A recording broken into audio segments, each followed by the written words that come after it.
Vivimos en una época extraña, una era de comodidades absolutas. Paradójicamente, el hombre se ha vuelto más timorato. Nos da miedo el esfuerzo, nos genera pánico la incertidumbre. Hemos cambiado la valentía por nuestras pantallas de celular. Me pregunto en qué momento nos hemos vuelto más temerosos. Hemos perdido valentía para hacer cosas. En el episodio de hoy del Intruso en el Espejo tengo a un gran amigo como invitado, pero es una persona sobre todo que conoce sobre los límites de un ser humano. Carlos, abogado de profesión, pero con una vida entregada al running de montaña. Sí, él tiene una frase que siempre me la recuerda. Tú no conquistas la montaña te permite escalarla. Con él vamos a conversar acerca de la disciplina, acerca de qué nos pasa cuando estamos allá arriba en la montaña solos. Esa mística libertad que tenemos que encontrarnos a nosotros mismos cuando estamos en un ambiente hostil, en un ambiente que nos saca de nuestra zona de confort. Vamos a hablar de muchas cosas más, de nuestras aventuras también en la música. Y bueno, bienvenido Carlos Maillart. ¿Cómo estás? Muchas gracias, Patricio. ¿Qué tal? Un gusto estar acá. Muy bien. Bueno, Carlos, de verdad aprecio tu tiempo y el hecho de que estés acá, parte de tantas conversaciones que tú y yo, algunas veces hasta filosóficas, han salido. Y la verdad es que gracias por ser mi invitado número 10 en el Intruso en el Espejo. Qué bacán, buen número. Pero al contrario, gracias a ti por invitarme. De hecho, la conversación es una de las cosas que más me gusta y podemos también hablar sobre eso. Porque la conversación no es hablar, es diferente, y eso se sabe hace un par de miles de años, porque la conversación tiene cierta característica, ciertos elementos, definida por Aristóteles además. Okay. Y sí, pues siempre hemos tenido a bien conversar, y por lo mismo creo que conversar, por definición, es un ejercicio filosófico. Sí, pues, ¿no? La verdad que sí. Bueno, Carlos, cuéntanos un poco este estilo de vida que has adoptado ya hace muchos años, el running de montaña, este estilo de vida que ha calado en muchas personas hoy en día. Es una tendencia bastante saludable, pero cuéntanos un poco, ¿qué es para ti el running de montaña? Es una tendencia, cada vez hay más personas haciendo eso, a nivel nacional, a nivel mundial. ¿Qué tan saludable es? Es algo que está por verse, es un deporte nuevo, es un deporte extremo, es un deporte que lleva todo al límite, y aún no terminamos de conocer las consecuencias de llevar eso a las personas a tanto límite emocional, físicamente. Pero más allá de eso, en mi caso, tuve la suerte, así, eso es una de las mejores cosas que me ha pasado en la vida, de encontrar un aviso para una carrera de montaña en Lima, que se llamaba el Desafío Huarochirí, organizada por mi amigo Richie Rivadeneira, a quien le mando un afectuoso saludo. Y no tenía mucha idea de qué cosa era, ¿no? La Sierra de Lima es muy empinada, muy tosca, muy brusca, muy dura, pero yo hasta ese momento no la conocía mucho, la verdad. Había estado corriendo por temas de salud, por temas de sobrepeso, en pista, en plano, el pentagonito, el golf, etcétera, unas carreras de 10, 20 kilómetros, qué sé yo. Y apareció esto y dije, bueno, pues habrá que ir a probar, qué tan difícil puede ser. Y la verdad que fue absurdamente duro. ¿Hace cuántos años fue eso?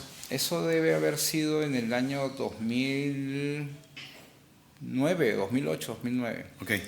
Yo empecé a correr en el año 2000. Retomé correr en el año 2007, de chico fui velocista, incluso con pretensiones de atleta serio. ¿Alguna vez te auspició la marca North Face, me contaste? Sí, eso fue después, en el año 2012 hasta el 16, también fue un ticket a Disney World para mí, ¿no? Claro. O sea, ¿quién no sueña que una de esas marcas te apoye? Y me abrieron las puertas, ¿no? Pero eso todavía fue unos años después. Lo cierto es que esta carrera, que fueron 15 kilómetros en San Jerónimo de Surco, si la memoria no me falla, fueron absurdamente duras. Una subida inacabable que simplemente me dejó exhausto y una bajada que me dejó sin muslos y sin uñas en los pies.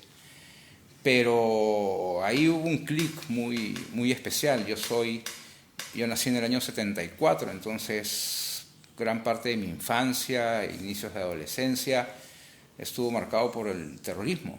Y básicamente eso me encerró en mi casa. Siempre tuve una inclinación, una inquietud hacia la naturaleza, hacia los bosques, hacia los cerros. Siempre me ha gustado estar más afuera que adentro, el campo, que una ciudad.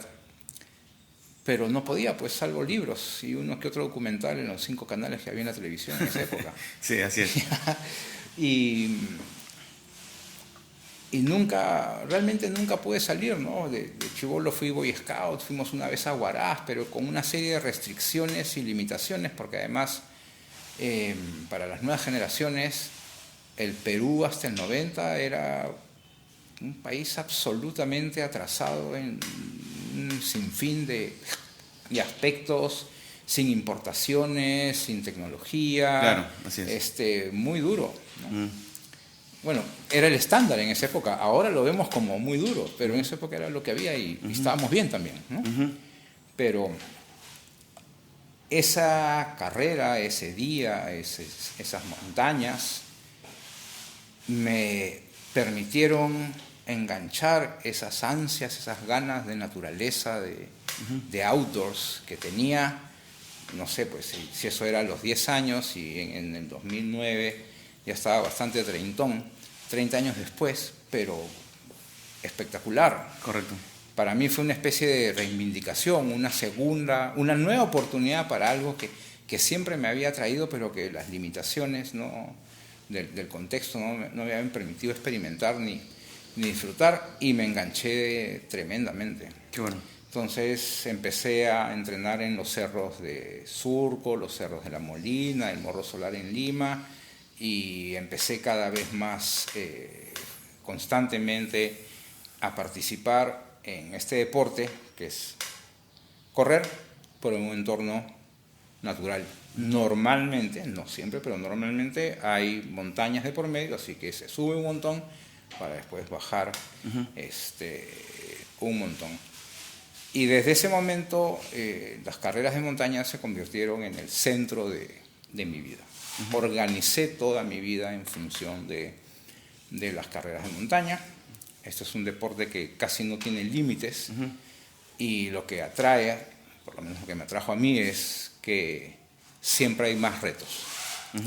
Entonces corres 15 kilómetros, corres 20 kilómetros y de repente te enteras que hay unos dementes corriendo distancias llamadas ultramaratones, que son más allá de un maratón. Un maratón es 42 kilómetros, 195 metros. Ok, yeah. Nota, no hay maratones de 5K, de 10K, no, esos no son maratones. Los maratones son 42 kilómetros, 195 metros. Y había gente corriendo 50 kilómetros, 80 kilómetros, 100 kilómetros. Y eso ¿Ya eso cómo se llama entonces? Ultramaratón. Ok. Y eso me atrajo. Dije, no, yo tengo que probar esto, tengo que ver si puedo. Y ese es un drive, una forma de... Siempre he tenido entre curiosidad y necesidad de ver si puedo hacer una cantidad, claro, una serie de cosas, algunas con resultados nefastos, otras pero con satisfacciones espectaculares, otras con resultados nefastos y satisfacciones espectaculares. La mayoría en realidad. Sí. Y en el año 2011, de repente estaba parado en las afueras de Santiago de Chile, en un entorno montañoso, la zona de Dehesa creo que se llamaba. Estaba a punto de partir en mi primera ultramaratón, 50 kilómetros. Ya. Y me di cuenta, estando parado, hay una partida que en realidad no se trataba de la meta ya.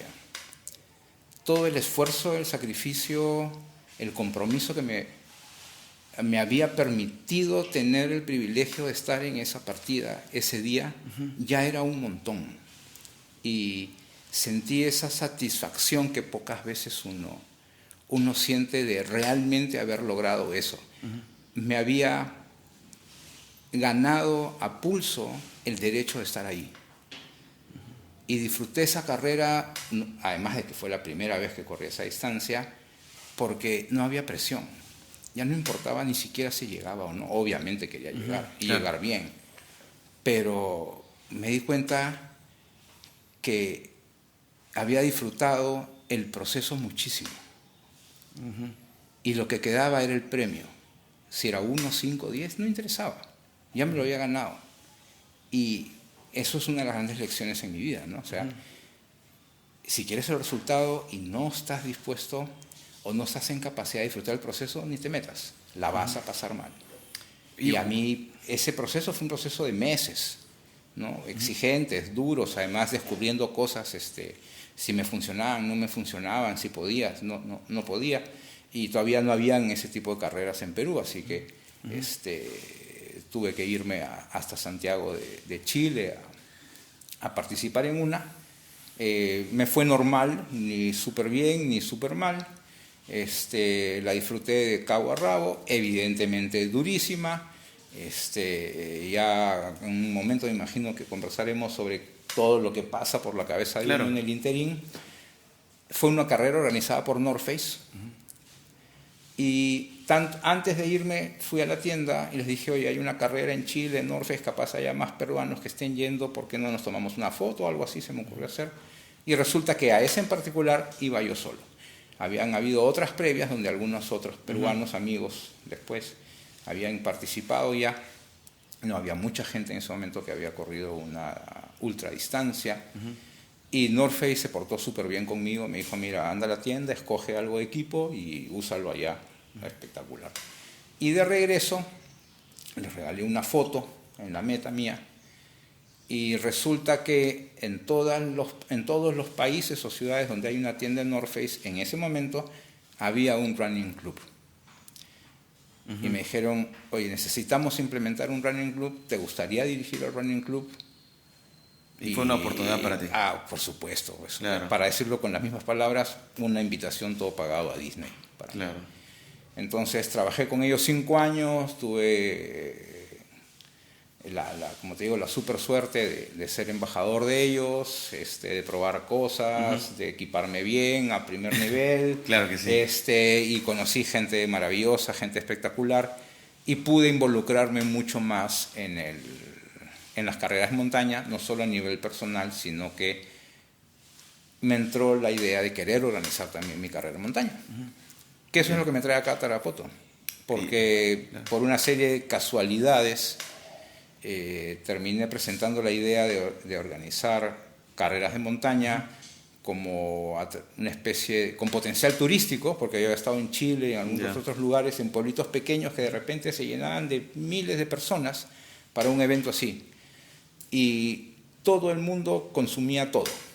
Entonces el pueblo en verdad lo abrazaba, lo apreciaba, porque era una cantidad importante de ingresos. Dije, bueno, ¿cuántos lugares en el país para hacer esto? ¿No? Claro. Y por coincidencia terminé contactado con el gobierno regional de San Martín, y en el 2011 empezamos a organizar una maratón de montaña acá. Correcto. Que se llamaba Amazon Race Forest, que la hicimos entre el 2011 y 2022. Pero con eso creo que es claro lo central que se convirtió el trail running, así se llama el deporte. En castellano no hay una denominación, se ha quedado con trail running. Se convirtió absolutamente en el centro de mi vida, ¿no? Incluso en algún momento fue mi principal actividad económica también. Y tuve también la oportunidad de organizar eventos en varias partes del país, amén de poder participar también en carreras en varios lugares del país, ¿no? Correcto. Así que nos has contado, por ejemplo, en resumen, un poco de todo lo que significa el running de montaña, esta filosofía que vienes practicando hace muchos años. Ahora, pero vamos a ponernos un poco más filosóficos, Carlos, y justamente nuestra conversación partía de que esta disciplina, este deporte, tiene muchas aristas, ¿no? Pero una de ellas es que hay que ser un poquito arriesgado, o mucho, y hoy en día somos poco arriesgados, somos menos valientes. ¿Qué crees que ha pasado en el hombre de hoy para ser menos valiente, más timorato, más temeroso, que estamos en nuestra zona de confort, pensando en una disciplina como la que tú practicas, que necesitas literalmente salir, accionar e ir a un lugar en donde realmente puede ser hostil, puede ser, te sientes vulnerable, en fin. A ver, no estaría tan dispuesto a hablar de menos valentía, más valentía. Creo que hay muchas esferas de la vida donde se puede ser valiente, no necesariamente en un ámbito como de montaña, ¿ya? Okay. Pero sí me quedo con la palabra confort. Creo que el confort, la comodidad, es un peligro. Hay que tomarlo con cuidado. Siempre se puede estar más cómodo. Entonces la búsqueda de la comodidad puede ser infinita y nunca va a ser suficiente. O sea, lo vemos con la tecnología, por ejemplo, ¿no? O sea, no teníamos los gadgets tecnológicos que tenemos hoy día que facilitan tanto nuestra vida. Hace años había que pararse y cambiar de canal con una perilla o marcar el teléfono número por número. Claro. ¿Ya? O hacer la ruedita y sí. Hoy día no aguantaríamos el tiempo que demoraba en regresar. Sí. Perderíamos la paciencia. Perderíamos la paciencia, exactamente, como cuando se loguea la pantalla 2 segundos y esta vaina está lenta, hoy han pasado 2 segundos. Entonces, nunca vas, o sea, siempre se va a poder hacer más cómodo y hay que tener mucho cuidado porque la contraparte de eso es que vamos perdiendo la capacidad de enfrentar, gestionar y hasta disfrutar situaciones incómodas, ¿no? ¿Por qué crees que pasa eso? Bueno, por el exceso de comodidad, ¿no? Yeah. Entonces cada vez estamos más en un lado y menos en el otro de la incomodidad y le vamos perdiendo el gusto, y no solo le vamos perdiendo el gusto, sino que vamos perdiendo las capacidades para disfrutar esa incomodidad. Y la gran pérdida es que las mejores cosas de la vida, y por cosas no me refiero normalmente a temas materiales, sino experiencias, vivencias, vienen después de muchísimo esfuerzo, muchísima dedicación, muchísimo sacrificio. Correcto. Es decir, después de soportar muchísima incomodidad. Cuando estábamos compartiendo tantas presentaciones, tantos shows musicales, cuando tocaba uno tras otro o algunos de 4 horas, y claro, nadie va a pensar que ustedes están ahí parados tocando 4 horas y salen tal cual entraron, ¿no? Están exhaustos, están agotados, hasta están fastidiados, están deshidratados. Pero esa es una parte, por ejemplo, que yo no he vivido. La ovación del público o el aplauso o querer irse a tomar fotos con ustedes cuesta pues 4 horas. Que en cierta manera es una dopamina para nosotros y que nos permite todavía seguir, quizá a veces, ¿no? Sí. Esa validación externa un poco. O sea, no hay espacios aislados, ¿no? Todo está interconectado. Entonces, lo que uno hace tiene un correlato fisiológico, tiene un correlato químico, la química tiene un correlato emocional, la emocional tiene un correlato mental, lo mental tiene un correlato en las decisiones. Sí. Y entramos en un círculo virtuoso o entramos en un círculo vicioso. Por lo que hacemos, por lo que inevitablemente, o sea, no nos escapamos a nuestra química ni a nuestra biología. Entonces, por eso es muy importante conocer cómo funciona un ser humano. Creo que en el fondo, a pesar que vivimos en la era de la información, somos muy ignorantes respecto de cómo funciona esta maquinaria. Sí, es verdad. Entonces, claro, no sabemos todas las posibilidades del celular, de la laptop, de los gadgets, pero la principal herramienta que tenemos para pasarla bien en esta vida no terminamos de saber cómo funciona. Entonces, pues, funciona mal y nos frustramos, ¿no? Claro. Y parte del buen funcionamiento de la máquina, para no dejar la idea suelta, es la incomodidad. Yo creo que la incomodidad voluntaria debería ser un componente de la vida cotidiana, del día a día de las personas importante. Hacer ejercicio cansa, cuesta, da flojera, hasta duele, pero claro, Te da disciplina, te da orden. Y es justamente lo que quería decirte. Por ejemplo, ¿te acuerdas que siempre debatíamos con el tema del talento versus disciplina? Yo creo que el talento no te salva cuando estás a 4.000, 5.000 metros, pero la disciplina podría ser que sí. Esa es es un gran tema, ¿no? Para reflexionar. Sí. Y yo veo al talento, y te lo dice una persona que yo parto de cierta premisa, ¿ya? Para mí el talento es una especie de virtud. Hay personas que tienen... Messi Cristiano. Más o menos. Es una analogía que hablan de Messi. Como no sé mucho de fútbol, ya no conozco a fondo, pero he escuchado bastante, pero lo veo así. El talento es como una ventaja, un atajo, ¿ya? Un shortcut. Un shortcut, sí. Hay alguien que tiene talento para cierta cuestión y claro, va a despegarse del resto más rápido. Pero in the long run, en la larga distancia, ¿no? El talento no es suficiente para sostener nada. El talento es un impulso, una ventaja. Si ese talento va acompañado de disciplina, constancia, perseverancia, compromiso, tienes ahí una persona que va a destacar muchísimo, ¿no? Para ponerlo en una frase un poco exagerada, tal vez un campeón mundial de algo, ¿no? O un sobresaliente de algo. Porque, claro, va a trabajar durísimo y además tiene el talento, pues evidentemente va a brillar.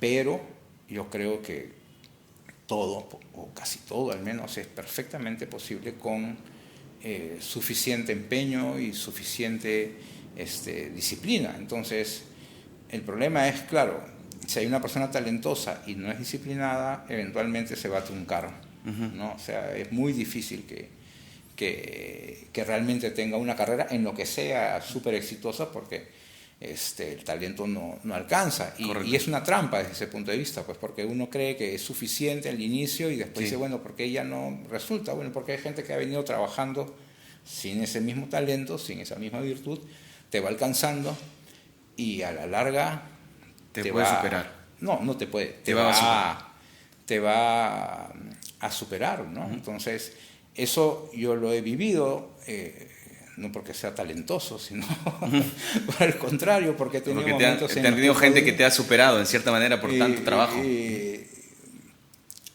O he alcanzado cosas que normalmente no se esperan de una persona promedio. Y yo te soy completamente honesto, sin falsas humildades. Creo que la mayoría estamos en un rango, pues, con habilidades más o menos parejas y ahí estoy yo también, pues, ¿no? Puedo sobresalir en una que otra cosa, pero no tengo un virtuosismo en algo como si otras personas que lo tienen de manera espectacular.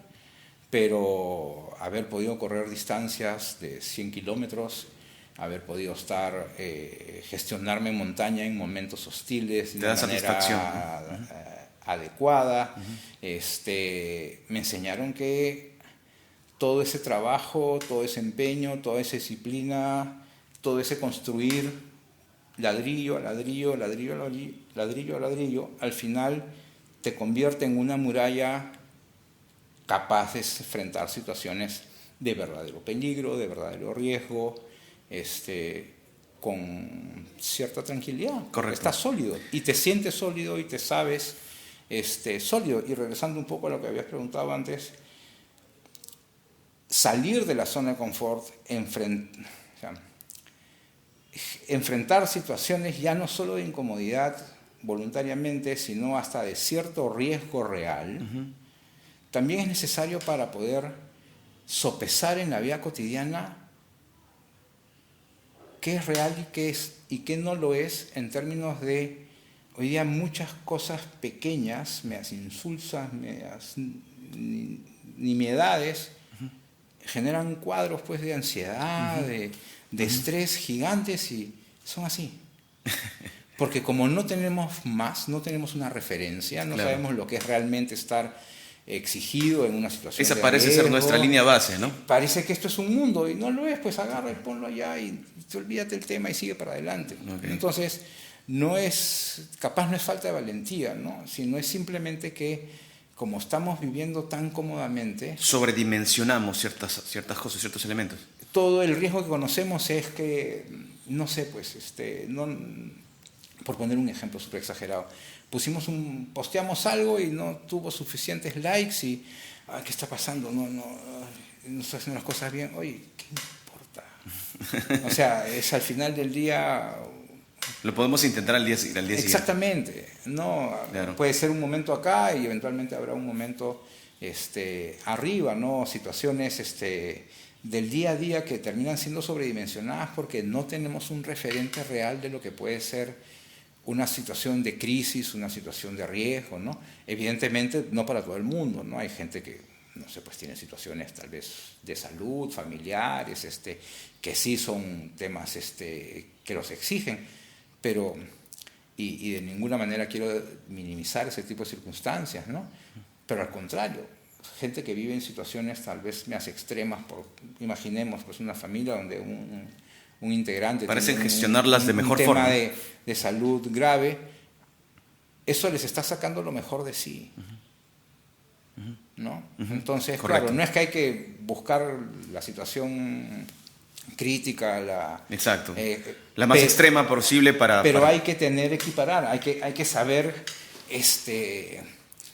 vivir dentro de la exigencia, dentro del fuera de la zona de confort. Claro. Bueno, yo abrazo esa frase que dice, está por todos lados, ¿no? Pero yo procuro vivir la que es, la magia ocurre lejos de la zona de confort. Y eso es completamente verdad. En la zona de confort no pasa nada. Esa frase, tú no conquistas la montaña te permite escalarla, porque siempre hemos pensado de que las personas que conquistan el Everest, que conquistan los Himalaya, de pronto lo buscarán acá en Perú, voy a conquistar la montaña, no voy a conquistar esas cosas. ¿Y por qué crees tú que es más bien la naturaleza es la que te permite? Porque de pronto un día puedes salir y la naturaleza se pone muy brava contigo y dices, oye, ya no vas a subir, ¿no? Es así, exactamente, ¿no? Exactamente. Por más talentoso y disciplinado que seas, y eso es la vida misma, ¿no es cierto? Así es, absolutamente, y eso es un tema, es una de las grandes lecciones que también aprendí, y a la mala, de la manera dura, que es, fue una paliza a la soberbia y al ego, que es, no importa cuán preparado estés, no importa cuánto te creas, no importa cuánto pienses que tienes las condiciones, en el momento en que la montaña no quiere que subas, simplemente no hay cómo. Una neblina, una lluvia, un granizo, o ese día simplemente te falta el aire, no puedes avanzar. Y eso te enseña que, nuevamente, proceso y resultado. O sea, no siempre es el resultado, no todas las expectativas pueden estar puestas en el resultado. Hay que disfrutar el proceso. El proceso tiene tanto peso como lo otro. No escuchaba una frase que también me gustó bastante el otro día, que era, no es la búsqueda de la felicidad, es la felicidad de la búsqueda.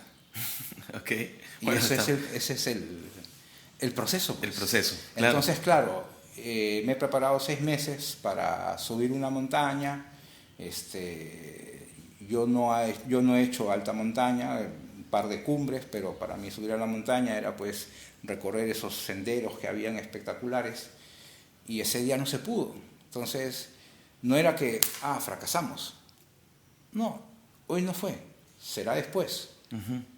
Correcto. Y ahí pues hay que tener paciencia, hay que ser resiliente, porque a veces, claro, estás arriba, ya estás por llegar y ahí crees que vas a bajar y de repente todo se nubló, empezó la lluvia y... Pueden aparecer los problemas ahí. Pueden comenzar los problemas. Entonces, hay que ser resiliente y todas esas cuestiones, porque lo atractivo de esto en gran parte es que no lo puedes dar por sentado.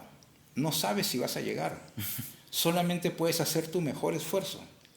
Y tu mejor esfuerzo llegando y tu mejor esfuerzo sin llegar tienen que valer lo mismo, porque ambos son tu mejor esfuerzo. Entonces, el día que no pudiste, pero, como se dice, lo diste todo, ya pues disfrútalo, abrázalo. Pero si no hemos aprendido que el proceso también tiene su valor y también hay que disfrutarlo, nos podemos frustrar. Sí, es correcto. Terriblemente, ¿no? Nos han enseñado desde siempre o nos han programado que el dolor es algo que debemos evitar, debemos esquivar porque es desagradable, ¿no? Es algo que nos pone en un mood completamente fuera de nosotros. No nos gusta sentir dolor porque es algo que realmente no está bien para nosotros, al menos esa es la programación que teníamos. Pero siento de que hoy en día el dolor es un elemento transformador para las personas y para que podamos hacer... ¿Cómo es el dolor en un corredor de montaña, en un corredor? Así que sientes, por ejemplo, recuerdo alguna vez que conversamos y dijiste que tu cuerpo no daba más, te sentaste en una roca y alguien te jaló. Me gustaría que nos cuentes eso porque para mí te sentí tan genuinamente como si me estarías contando en ese momento, en ese instante lo que te había pasado y ese dolor que sentías o frustración y todo eso, ¿no? Bueno, claro, a nadie le gusta el dolor, o sea, eso es evidente y es lógico, pero no significa que el dolor sea malo, ¿no? El dolor es una condición que hay que entender, ¿no? En realidad el dolor suele ser una alerta de que estamos entrando a un momento, a una situación, a una condición con la que hay que tener precauciones, ¿no? Si tomamos esas precauciones y somos capaces de aguantar ese dolor, podemos seguir adelante, sea dolor físico o sea dolor emocional. Dolor es dolor. Así es, exacto. ¿No? Entonces, sí, normalmente no solo los corredores de montaña, sino los deportistas en general tienen mayor, no sé si es mayor capacidad para aguantar dolor o están acostumbrados a convivir con el dolor casi y básicamente les empieza a dar hasta casi lo mismo, ¿no? En momentos en que he estado compitiendo bastante, ya hace algunos años, o entrenando bastante, siempre me estaba doliendo algo y ya, pues ahí está. O sea, no pasa nada, ¿no? Claro, simplemente, claro. O sea, hay que atenderlo porque significa que hay una inflamación, significa que algo merece un poco de hielo, ¿no? Una fisioterapia, pero no por el dolor voy a dejar de hacer lo que estoy haciendo, ¿no? Entonces, sí, hay una gran lección de aprender a convivir con el dolor, de escucharlo. Empieza a doler acá, ok, significa que estoy haciendo algo mal y que tengo que tomar alguna medida para poder lidiar con ese dolor que me está llamando la atención sobre algo, sobre un daño que tal vez pudiera haber, ¿no? Pero también aprendemos que el dolor a veces es solamente una alarma, ¿no? Por ejemplo, de lo que he leído, uno se empieza a sentir exhausto, muy cansado y ya quiere parar lo que esté haciendo cuando aún tenemos reservas de 40% de energía en el cuerpo. Ok. Pero el cuerpo dice... Es un buen dato. No, y significa que aún damos para mucho más. Claro, Solo o sea, porque el 40% es un poquito menos de la mitad. Casi la mitad. Entonces, el cerebro va a empezar a mandar alertas para que pares, porque para poder sobrevivir, y recordemos que el ser humano se ha estado 40.000 o 60.000 años en la Tierra, solamente los últimos 150 años ha estado sentado. Antes, y los 49.000, 59.000 o 39.000 años ha estado persiguiendo bestias y corriéndose las bestias que se lo querían comer. Entonces esa alarma del 40% tenía mucha razón. Tiene mucha razón, claro. Tiene sentido. Tiene sentido, o sea, oye, descansa porque eventualmente lo vas a necesitar para sobrevivir. ¿Ya? Pero claro, a veces pues llegabas a eso a mitad de competencia o a mitad de excursión o lo que sea y había que seguir. Y entre las señales que mandaba el cerebro para que pares, evidentemente está el dolor. Te empieza a doler absolutamente todo y bastante. Pero sabes que va a pasar. Sabes que en 10, 15, 20, 25 minutos va a pasar. Y pasa. De hecho, es increíble en una de esas carreras de ultradistancia lo mal que te puedes sentir, pero lo mal que te puedes sentir en la hora 6, 7, 8 y lo bien que te puedes sentir en la hora 10, 11.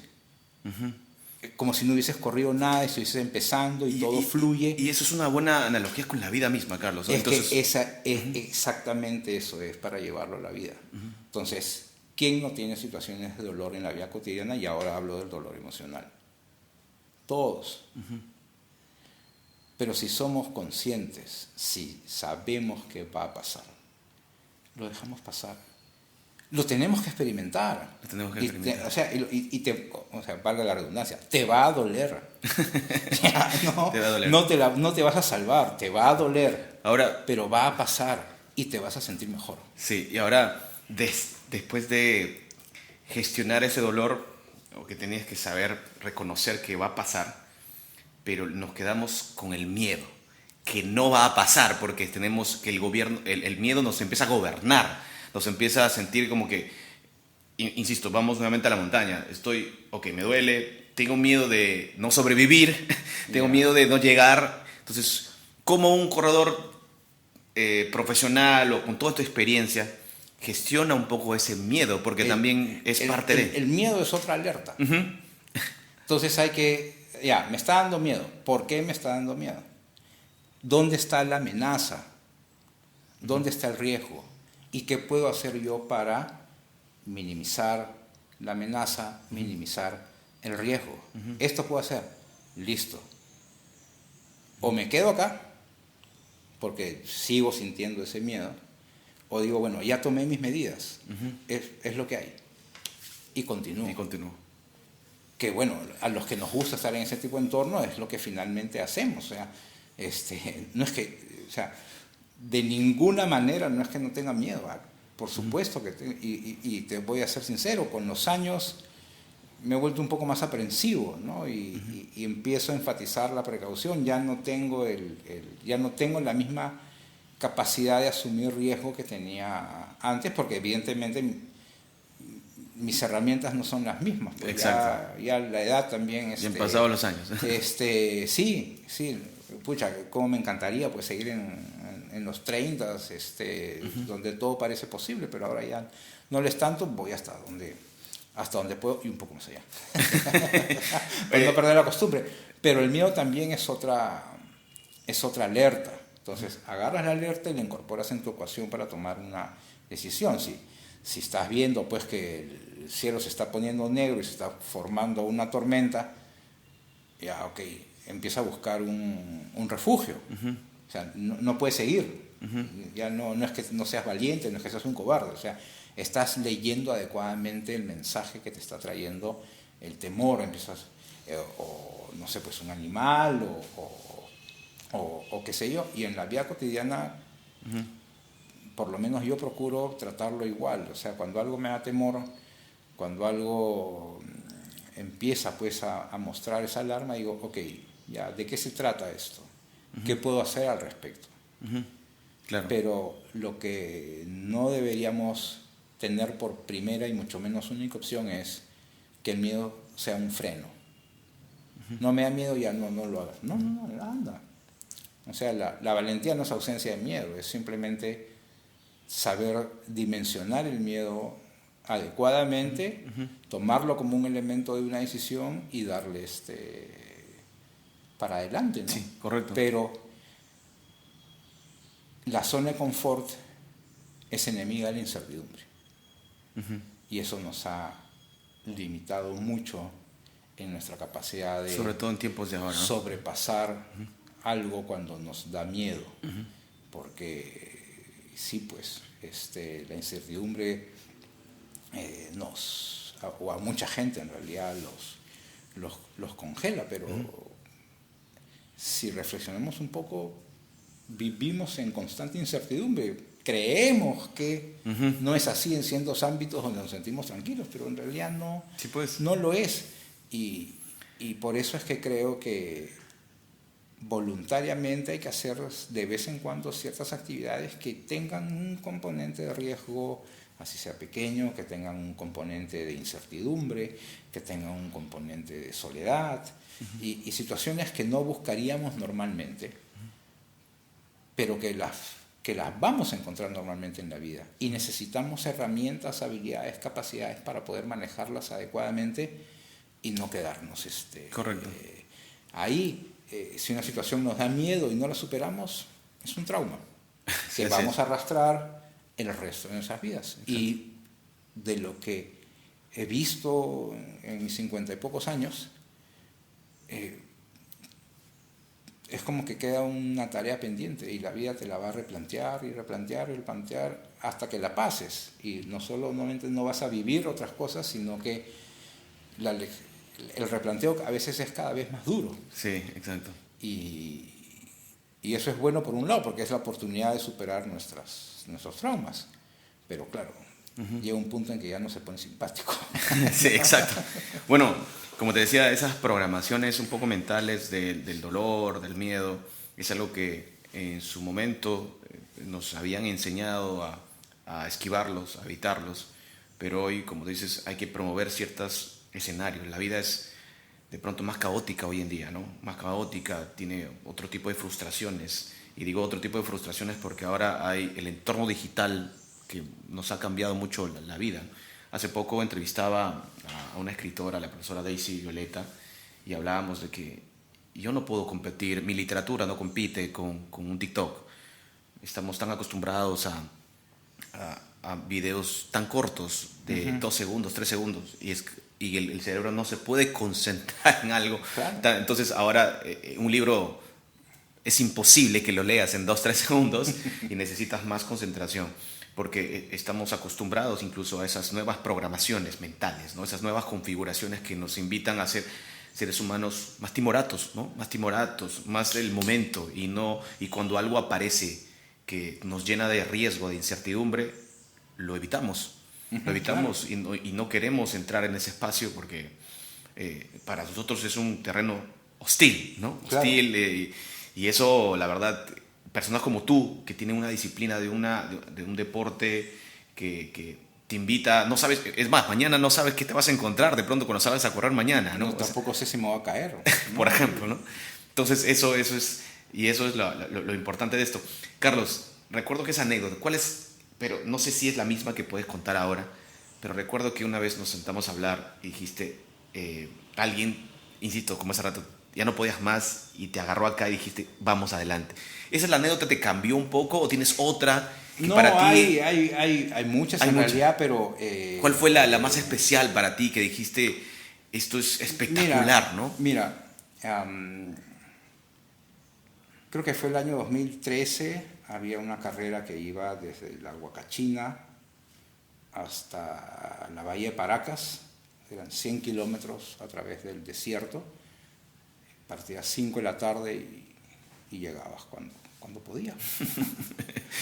¿Qué pasó? Yo había estado, eso fue pocos meses antes, un par de meses antes, me habían operado de una hernia, había estado un montón de días, 20 días, 15 días, no sé, tirado en mi cama, frustradísimo, ya, así, frustradísimo, porque había querido tener una buena preparación para esa carrera, pero bueno, finalmente igual llegué, igual partimos, sabía que no tenía la preparación que hubiese querido, y ciertamente tipo el kilómetro 70, 70 y tantos, estaba sentado en una piedra, sintiéndome absolutamente miserable, cuestionando todas mis decisiones, por qué estoy ahí, todo está mal, todo empieza, todo empieza a aparecer ahí. Ya no quiero vivir, nada tiene sentido, así la negatividad, ¿cómo se llama?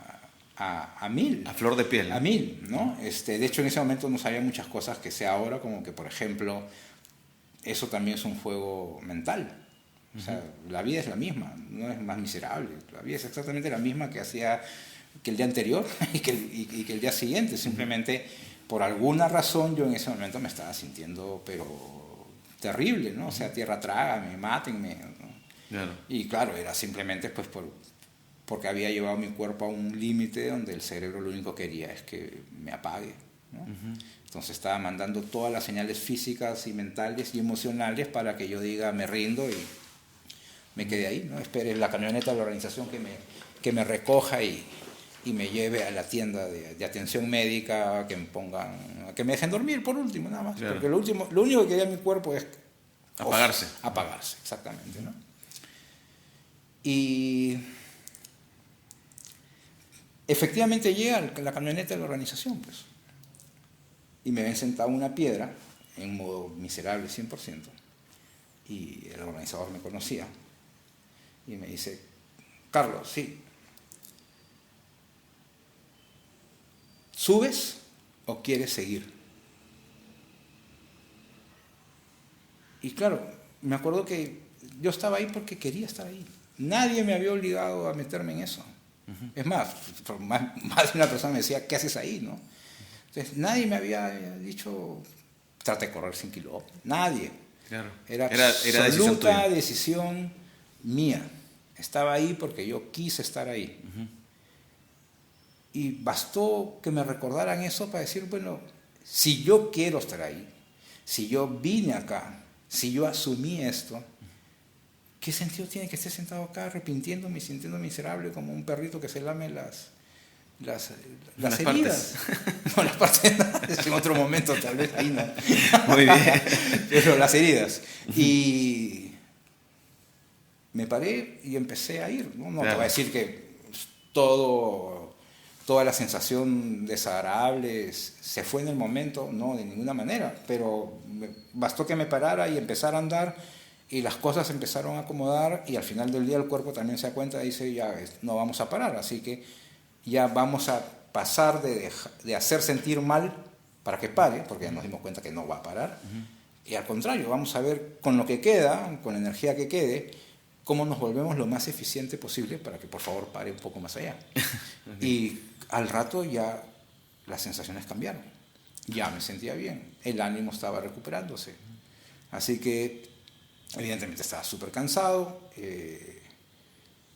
encontré que había una persona corriendo como a 200, 300 metros adelante mío y simplemente miré a esa persona y lo único que trataba era de cada cierto tiempo tratar de estar un poquito más cerca y un poquito más cerca y un poquito más cerca. Igual llegué después de la persona, pero ya no a 300 metros, sino a 2 metros. Entonces, la lección de esa ocasión es, las cosas se hacen porque quiero hacerlas y punto. No hacerlas, o sea, si ya dije que lo voy a hacer, si ya me comprometí, si ya decidí que lo voy a hacer, en realidad no hay excusas. Correcto. No importa qué tan color de hormiga se ponga el contexto, la situación, nuevamente, ahí estaba aprendiendo esto de que ese momento va a pasar, ahí pensaba que ya era el declive. El final. De los santos óleos y me dejan ahí, ¿no? Todavía no tenía claro ese tema, pero sí llegué diciendo, pucha, el lugar he estado 40 minutos ahí, porque creo que estuve como 40 minutos, ya he estado 5, listo.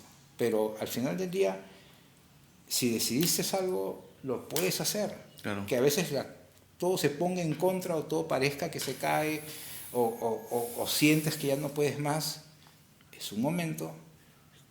A veces hay que parar, repensar las cosas, reorganizar un poco y darle. Y vas a llegar. Ahora, 2 cosas muy importantes que saqué. La primera es que cuando llegaron a socorrerte, vamos a decir así, ya, súbete Carlos, ¿no? O sea, la gente, y no sé, yo voy a tomarlo como una señal divina, ¿no? Vamos a hacer una analogía con Dios de pronto, ¿no? Es como que te da la oportunidad, porque desde la lógica, cuando alguien está así a todo completamente frustrado o ya en ese estado de shock, no sé, lo lógico sería, sabes que súbete a la camioneta y vamos. Bueno, pero te dieron la opción de seguir. Es que la gente que organiza los eventos sabe precisamente eso. Justamente, pero en la vida de pronto no pasan esas cosas porque cuando alguien está así ya como que de pronto es darle la oportunidad a las personas para descubrirse a sí mismos. Y aquí está la segunda pregunta. Descubrir a ti mismo en instancias como esas, por ejemplo, es muy poderoso, ¿no? Es muy revelador porque nos invita a entender una versión nuestra, una versión que de pronto puedo gestionar un momento de frustración extrema como esta o no lo puedo hacer. Entonces ahí está, creo que el gran reto de las personas, ¿no? Claro, y que, como tú bien dices, ¿no? Y que tienen la chance de salir adelante solo. Mira lo que está pasando con los niños. O sea, los padres se mueren cuando se caen, se golpean. Quiero esto, ya toma. Quiero el otro, también toma. Entonces esos niños no tienen capacidad de lidiar con la frustración. Y como tú dices, están siendo criados, o muchos, ¿no? Evidentemente nada de lo que digo es una generalización, sino puede ser en todo caso una recurrencia, ¿no? Con la que hay que tener en cuenta, ¿no? Pero yo veo tantos padres pues, que quieren el hijo valiente, independiente, autónomo, capaz, y no le dejan sacarse la mierda. O sea, puta, se tiene que sacar la mierda, tiene que dolerle, pues. O sea, si tiene que caer, se tiene que golpear. Y se tiene que parar y se tiene que sobar. Y en todo caso, venir hasta acá y decir, me caí. ¿Dónde te duele? Ahí. Ya, pues, hijo, ya. Listo, anda, sigue jugando. Sigue descubriendo, sigue explorando. Exactamente, ¿no? O sea que ahí es donde empieza uno a aprender lidiar con el dolor, lidiar con la frustración. Ya no me sale, lo tengo que intentar 20 veces más hasta que salga, ¿no? Pero si voy yo, lo cojo, lo cargo, lo subo a la mesa, nunca va a aprender a subirse, ¿no? Y no solo basta hacerlo en la infancia está la base. Hay que repetirlo después porque si no nos vamos a olvidar. Bueno, no termino de ser fanático de todas las frases, ¿no? Algunas están demasiado usadas, manoseadas, ¿no? Pero al final son ciertas, ¿no? Como esta que dice, uno nunca sabe lo que está hecho hasta que estás en la circunstancia donde te exige estar hecho de cierta manera, ¿no? O creo que la frase es, nunca sabes qué tan fuerte eres hasta que ser fuerte es tu única opción. Entonces, tenemos que tener circunstancias que nos exijan ese lado, porque después, cuando la vida lo haga, si no tenemos eso, nos va a ser mucho más difícil y la experiencia dolorosa se puede convertir en una experiencia traumática. Y ahí claro, ya tenemos como que una lesión emocional o mental de por vida que va a requerir terapia. Exactamente. Sanar. Otro invitado. Otro invitado. Otro invitado acá que te explique cómo salir de eso. Exactamente. Yeah, así es. Así es. O sea, y eso es más complicado porque... Mucho más complicado porque te merma la vida. Y aparte, hablabas de un poco de los niños. Y es el mismo ejemplo que hacen al menos en el Perú, ¿no? Que en la currícula académica o escolar no les enseñan mucho el tema de emprendimiento. Bueno, ahora más o menos, ¿ya? Pero antes el emprender, el hacer empresas, esas cosas, las aprendes hasta incluso saliendo de la universidad todavía. Claro. Entonces esas cosas me imagino que tienen que cambiar. Carlos, hay otra cosa más. Hablamos del miedo, hablamos del dolor, pero también hablábamos de esa sensación de satisfacción cuando uno llega a la meta. Cuando uno está, porque la vida tampoco, no todo es dolor, no todo es frustración. No, de ninguna manera. Hay cosas bonitas que cuando llegas a la meta o estás consiguiendo tus objetivos es algo bastante, tiene una sensación de bienestar interesante y yo lo llamo libertad, ¿no? Entonces, para un runner, para una persona, ¿qué es libertad para ti hoy en día, para la persona de hoy, para el hombre de hoy? ¿Cómo lo defines, esa libertad que estás llegando, estás consiguiendo lo que te has trazado? Bueno, lo primero, sí, evidentemente no todo es dolor, exigencia, pero ese es el camino para el otro, pues. O sea, la satisfacción real, profunda, no es gratis y requiere mucho esfuerzo. O sea, no es suerte, requiere trabajo, dedicación. Entonces, es el resultado de haber desplegado todo ese sacrificio, todo ese aguante. Llega después el momento donde cosechas lo que has venido cultivando, ¿no? Y eso es un momento maravilloso. Ahora, nuevamente, si no se da, tampoco es el fin del mundo, porque has abrazado y disfrutado el proceso de principio a fin. Y a veces tenemos la suerte, como cuando la montaña te dice, ok, hoy día te dejo hacer cumbre, de lograr el objetivo. Y es aún más maravilloso. Es espectacular, es sublime, son esos momentos dichosos que te marcan la vida con una sonrisa que no se te borra durante un buen rato. ¿Ya? Y eso evidentemente suma.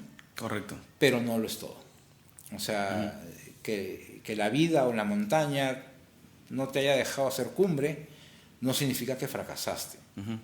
Significa que la lección acabó y bueno, ahora o aplicar lo aprendido, intentarlo de nuevo o en algún otro lado, en alguna otra montaña, pero también has disfrutado ese proceso, ¿no? Y yendo al tema de la libertad, bien fregados tus temas, ¿eh? Te quería meter en aprietos por tantas conversaciones que tuvimos. Sí, sí. Bueno, el tema de la libertad hace que lo primero que tenga que decir al respecto es que yo me considero una persona liberal en términos de valores, de creencias en valores. ¿Qué significa eso?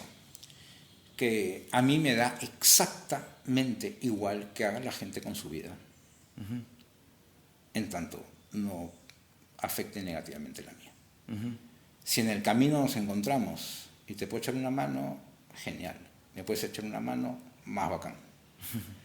Pero empezando para mí, todos tienen derecho a seguir su propio curso de vida sin afectar negativamente a los demás. Eso genera inmediatamente que todos seamos responsables de nuestra vida. Y esa es la otra cara de la moneda de la libertad, la responsabilidad. ¿Y cómo entendemos la responsabilidad? Yo respondo por mi vida. No mi mamá, no mi papá, no mi jefe, no mi amigo, no mi pareja, no. Yo respondo por mi vida. Porque soy libre de decidir el curso de acción. Me puedo someter a alguien si quiero. Y tengo responsabilidad por ese sometimiento. Pero yo valoro muchísimo la libertad en ese sentido. Y de la misma manera trato de asumir lo más que puedo, porque sería pretencioso decir que siempre estoy en capacidad de asumir, trato de asumir lo más que puedo y exijo responsabilidad. Correcto. Yo me hago responsable, no que me traumaron de chiquito, que no me cargaron lo suficiente, que me pegaron mucho, que fracasé en el amor hasta los 50 años. Piña, pues. Decisiones que habrás tomado, con lo que te tocó, con la mano que te tocó, pero al final del día son tus decisiones. Y tienes que hacerte responsable de ti mismo, ¿no?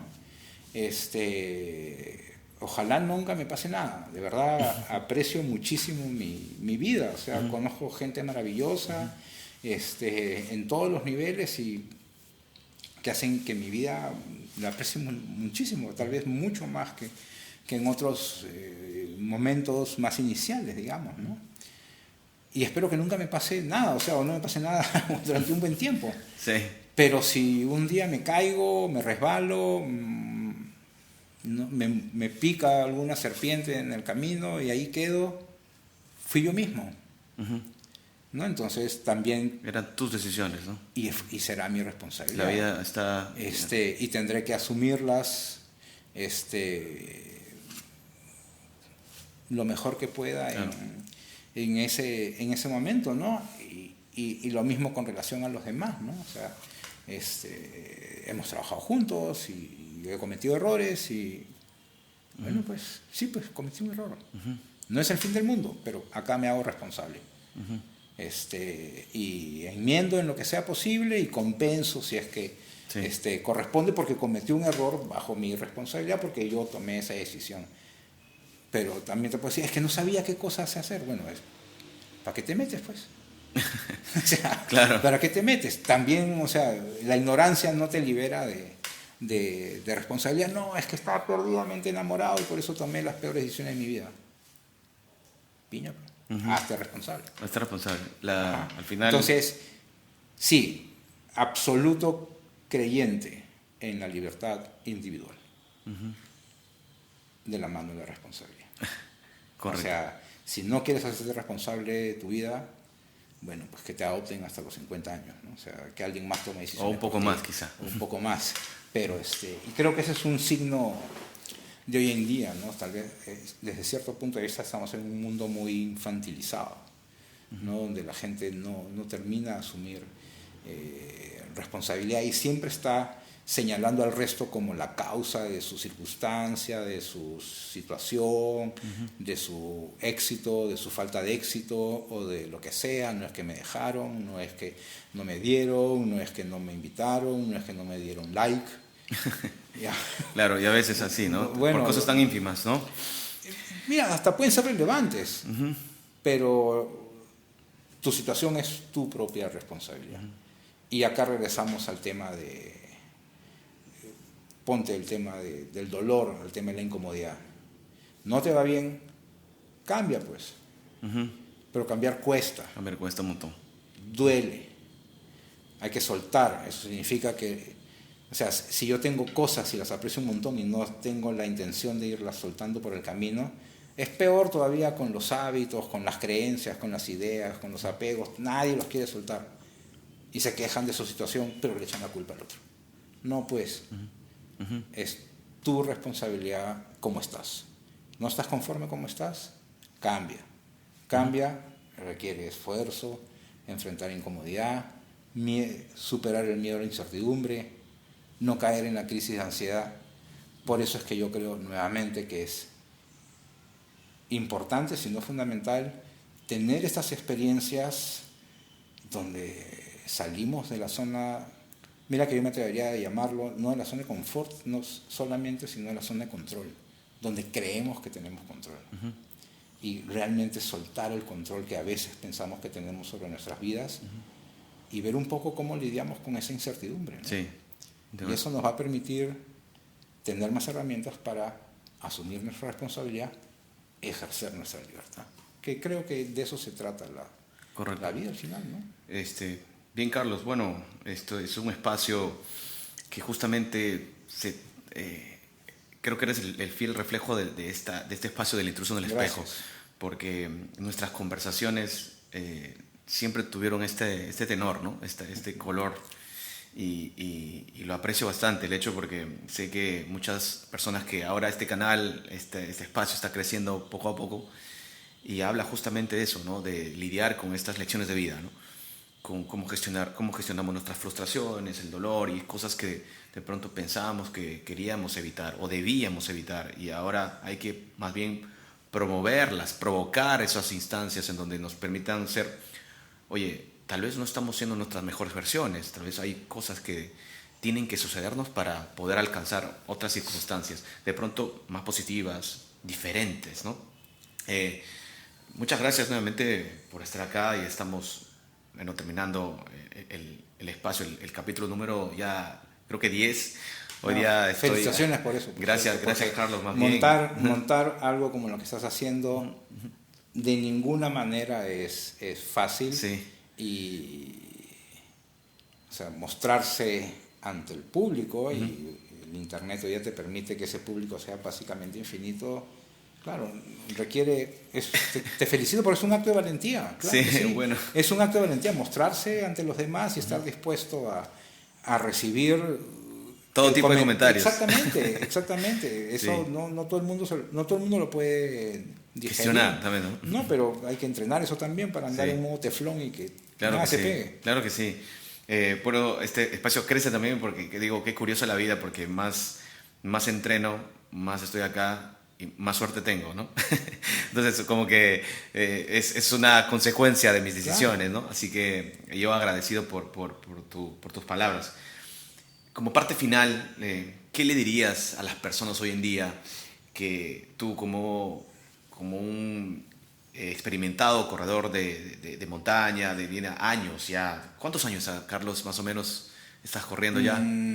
O sea, mi primera carrera de montaña, como te dije, creo que fue el 2009. Ya.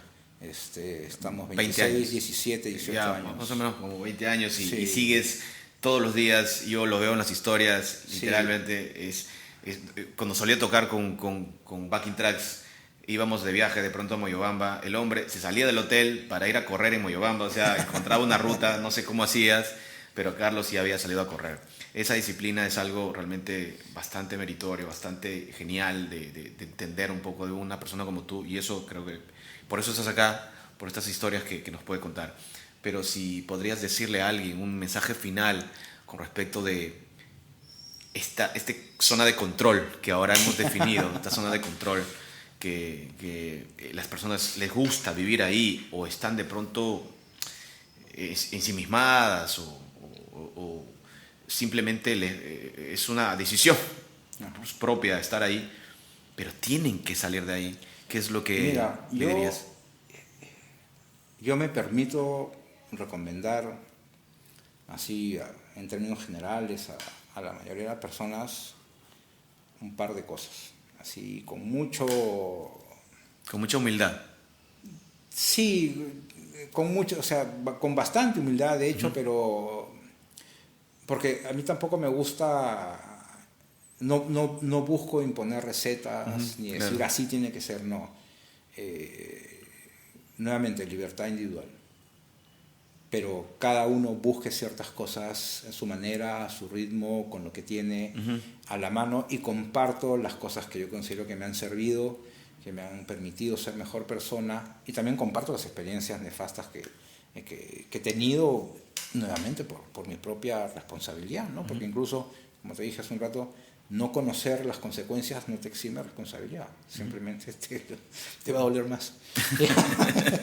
Es verdad. Pero en fin, lo primero es, y acá tal vez me tome un minuto más, yo he tenido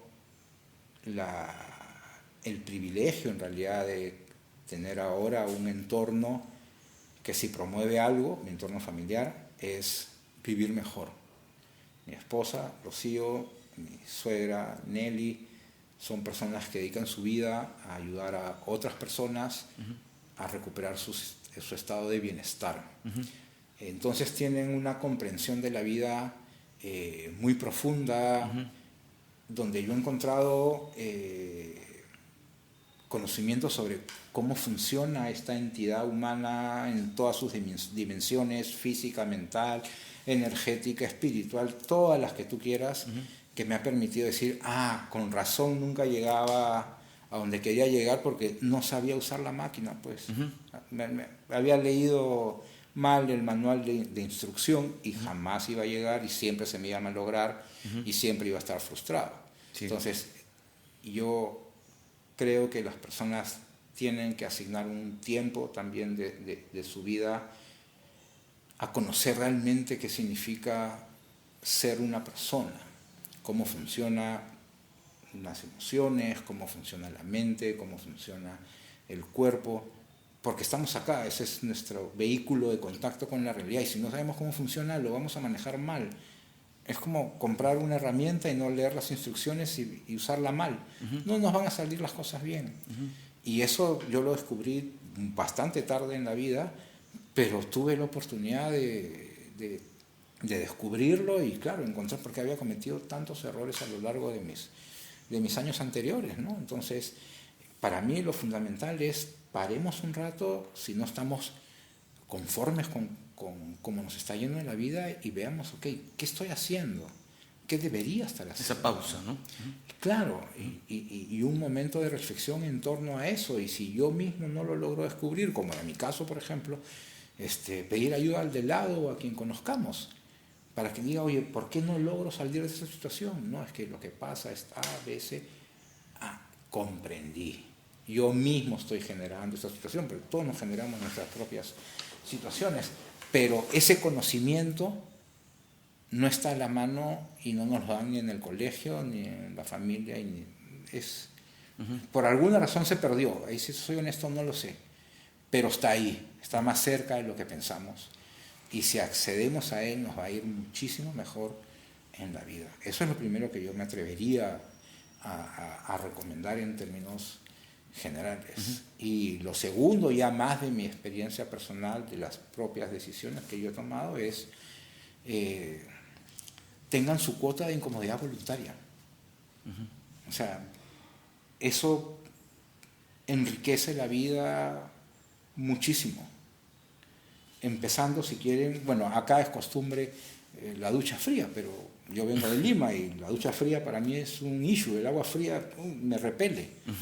Pero lidiar con eso ya es disconfort y ya nos exige un poco, y la exigencia nos hace que estemos un poquito más capaces cada vez, ¿no? Entonces, hay que darnos nuestra propia cuota de incomodidad voluntaria, disconformidad voluntaria, para un poco ponernos a prueba y saber realmente dónde estamos, cómo estamos, para lidiar con alguna situación que se nos pueda presentar. Y también para sentirnos mejor, porque saber que podemos manejar incomodidades, saber que podemos manejar disconformidades, sabemos que podemos tolerar un poco de frío, un poco de hambre, un poco de dolor, te hace sentir bien. Es verdad. Te hace sentir mejor que hace un rato e inevitablemente te hace sentir luego más capaz de lidiar con otro tipo de circunstancias, ¿no? Que capaz engrandecemos innecesariamente y nos atascamos ahí muchas veces cuando era cuestión de saltar rapidito. Muy bien. ¿No? Bueno, gracias nuevamente por tu presencia acá, Carlos, y voy a realmente a ser muy, muy preciso en el tema de todo lo que alguna vez, insisto, conversamos, las incontables veces que tú y yo nos sentamos a conversar, ya sea después de los ensayos, esas cosas, y digo, tenías que estar acá en el podcast. No, gracias por la invitación, de verdad, lo aprecio mucho. Así que gracias nuevamente por esas lecciones de vida que vienen de una persona que, más allá de la disciplina, que realmente es admirable, insisto, la gente que ha estado acá sentada tienen una disciplina enorme de haber creído en ellos mismos, ¿no? Está Nuria siendo actriz, está Sebastián, que está participando en los Juegos Olímpicos, en el triatlón en Chile, que quiere ser olimpista, en fin, y todas las personas que han estado acá y van a seguir sentándose conmigo, parte justamente de ese mensaje. Y nada más, gracias por ser nuevamente invitado acá en El Intruso en el Espejo, y nos vemos pronto, más bien por ahí en de todas maneras, en uno de los shows de Backing Tracks acá. Listo. Que seguramente vamos a estar. Y espero que a la audiencia también les haya interesado un poco lo que se ha podido compartir. Hay muchísimo más para conversar, pero con el mayor de los gustos, cada vez que quieras me puedo sentar acá. Es bastante más cómodo de lo que parecía sentarse a conversar. De repente las cámaras dejan de existir y es una conversación adicional. De eso se trata realmente. He disfrutado el momento bastante, ha sido muy grato. Muy bien, Carlos. Pasar contigo, Patricio. Gracias, Carlos, de verdad. Bueno, para todos, muchas gracias nuevamente por apoyar y compartir el contenido de este Intruso en el Espejo. Así que la próxima semana estaremos con más contenido. Por ahora ando ocupado en algunas actividades muy personales, pero espero poder cumplir con todas las personas que siempre están por ahí tocándome la puerta diciendo cuándo sale el próximo capítulo, y seguramente vamos a tener muchos más. Gracias nuevamente por compartir y por dejarme siempre su buena vibra en los comentarios en todo lo que el entorno digital se refiere. Y bueno, y aquellos que también me ven por ahí, por la calle o por algún lugar, gracias por ese abrazo y ese aliento. Nos vemos la próxima semana con otro capítulo de El Intruso en el Espejo.